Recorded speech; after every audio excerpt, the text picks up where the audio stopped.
Hey YouTube, this is EvMagician34. Recently I've been getting into other card games, not just Yu-Gi-Oh! Because Yu-Gi-Oh's kind of been going in a bad way.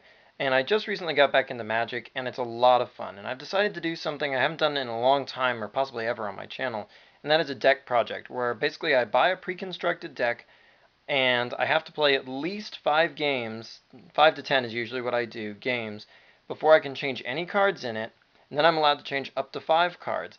And so I slowly kind of test out the deck, find what's best, what I need to improve, how I want to improve it, and the deck kind of evolves. And the cool thing is I'm going to post it every week and show you my changes, what I added, what I took away, and I'll also post links to the previous videos that came before it. And all you have to do is subscribe to my channel and you can watch me as I continually post them up. I decided to take the Path to Victory deck, which is the Magic 2013 white deck. It's got a little blue in it, but it's mainly white. And let's go ahead and get right to it. It's got one copy of Captain of the Watch. This is one of your power cards. She makes a bunch of soldiers jump out, and she also pumps them all. Really do want to build around this card, so it's going to be fun. There's one Sarah Angel, good beat stick. One Fairy Invaders. I guess it can be kind of a way to, feign having an instant in your hand, and then you can sort of drop them out and attack with them. Battleflight Eagle, a little overcosted, but when he comes into play, he does give somebody +2/+2 in flying, so it's a nice little boost for somebody that can be a surprise. The main card in the deck is Audric, Master Tactician. Basically, if he and 3 other creatures attack, you choose how they block, which means your opponent's not going to block you unless you really need to kill something, so he basically makes your whole army unblockable. Really quite good. He's obviously one of the best cards in the deck. We also have 2 copies of Griffin Protector. Whenever another creature comes into play, this guy gets +1/+1.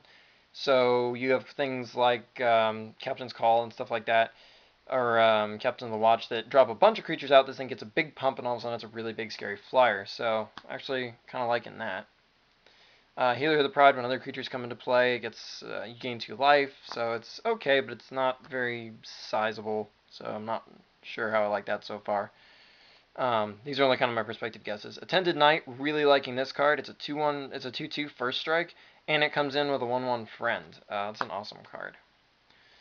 We also have what appears to be Captain Jack Sparrow. Maybe it's Elizabeth Swan, but it's actually Crusader of Audric, and she's just a cheap little creature that's power and toughness for the number of creatures you have. Good in a token deck. Arctic Aven, if you control planes, which you pretty much always will, he's a 3/2, and then you can pay 1 to give him lifelink. So he's basically a 3/2 lifelink for 3. Good beat stick, really good. Courtly Provocateur, she can force attacking or blocking, but she's kind of undersized. Not sure how I like this card so far. Another one of our 2-drop beat sticks is a Johnny's Sunstriker. 2/2 lifelink for 2. So pretty solid, nice 2-drop, not bad, not bad. And then we've got our token Grizzly Bear sort of card, which is, or Glory Seeker, I guess, from back in the old days, showing my age on that one. Silvercoat Line is just a 2/2 for 1 and a white. And then our only 1-drop in a deck that feels like it probably ought to be fairly aggressive is Chronomaton. But he's an interesting 1-drop in that he's 1 for a 1/1, and then you can pay 1 tap and put a counter on him. So basically, I figure you can kind of attack with him until attacking is not a good idea, and then every turn you just pump him at your opponent's end phase, and he just gets bigger and bigger. So he's an early game creature that can actually prove to be a decent late game creature. So he's not bad. He probably won't be in the final version, but he's appreciated now. Going to the non-creatures, we got 2 Captain's Call. Just make 3 creatures. Well, actually 3 soldiers. That's important. Goes well with Captain of the Watch. Not bad at all. Got 2 copies of Divine Verdict. Kill an attacker or a blocker, but it's 4 to cast. So, yeah, not the best, but it's still good removal, and we're gonna need removal. For your opponents, like turn 4 drops and stuff, they're going to be a little bigger than ours. Got Tricks of the Trade, give somebody +2/+0 and unblockable. Not bad, not bad. Not the best thing we could have, obviously, but not bad. Oblivion Ring, Exile Sling, but when this goes away, it comes back. Removal again. Safe Passage, a 1-time save for me and or my creature, so this could be useful. It's a nice little 3-drop instant. Glorious Charge, pump my army, I'll have a big army, so this could easily be a kill spell. Downpour, tap 3 creatures. This could be an attack or a save my butt card, either way. Ring of Thune. Equipped creature has Vigilance, and it equips for 1, which isn't bad, and it's a 2-drop. But the really awesome thing is that at your upkeep, if the creature it's on is white, it just gets a 1/1 counter. So even if that moves around, it'll still keep the counter, which is cool. In the lands, we got 25 lands. One of them is Evolving Wilds, which you tap, sack it, and you get any basic land you wanted to play tapped. So it's basically whatever land you need. And then you've got 16 plains and 8. Yeah, 16 and 8. You got 16 plains and 8 islands. You don't have a lot of blue cards in the deck. Um, Actually, truth be told, you've got, what is it? 6 blue cards in the whole deck, and you got 26 white cards.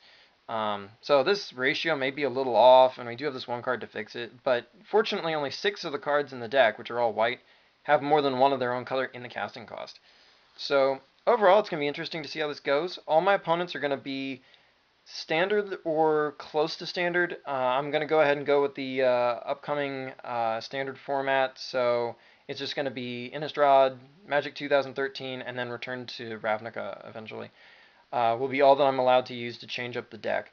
And we'll kind of see where it goes. I'm really excited, and it's always a lot of fun to do this. And I'll give you a brief recaps of each match I had and what my problems were, whether I won or lost, and that'll explain the changes. So you can kind of follow along and make your recommendations. If you have any ideas, leave them down below in the comments.